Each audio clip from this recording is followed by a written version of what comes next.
As I say in my world, these guys have a hitch in their giddy-up. We're used to seeing local sheriffs trot out mugshots and video of accused child predators, and you probably have an idea in your head of what they look like. We call him the creeper. But 10 Investigates analyzed records for more than 1,200 men arrested in these stings in Florida since 2006, and most of them had no record of previous sexual crimes. Furthermore, look at what happens when we sort the number of arrests by age. Most of the men willing to chat with the teenagers aren't in their 50s, 40s, or 30s.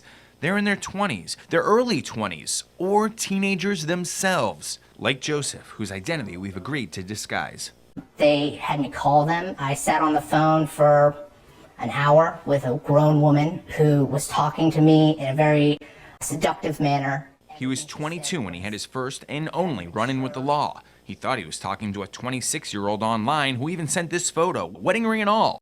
But after baiting him in, she switched her age from 26 to 13. Joseph thought she had to have been kidding, so he took her up on her offer to meet. I walked into a house and was thrown into handcuffs. He's serving 2 years of house arrest, then the equivalent of a life sentence, since he's now labeled a sexual offender. Sarasota defense attorney Anthony Ryan just had a case dismissed after officers tricked his 23-year-old client in Manatee County. They are really good at subtly turning conversations and normal statements into sexual innuendo. A judge ruled entrapment, saying the approach had no place in modern-day law enforcement. Ryan says not only are they trying to fool men who would have never otherwise chatted with a teenager, but cops are also responding to legal ads on traditional dating sites, all in an effort to boost arrest numbers. Once the low-hanging fruit is sort of gone and has been taken off the tree, there's still pressure from high above to justify these actions. Other recent trends include stings that specifically target members of the military.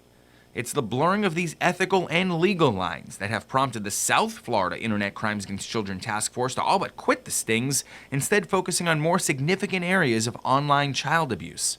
But here in West Central Florida, the operations are alive and well under the watchful eye of Task Force leader Grady Judd.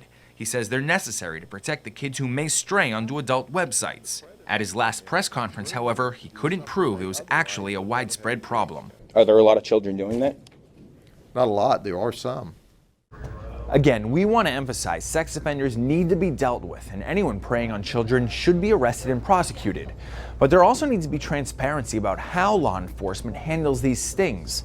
Polk County Sheriff Grady Judd has refused to turn over what we consider public records on these cases, leaving lingering questions about how many more men were minding their own business until law enforcement contacted them. We're also curious what you think. Go to 10 News Facebook page and leave us a comment. Noah Pransky, 10 Invest.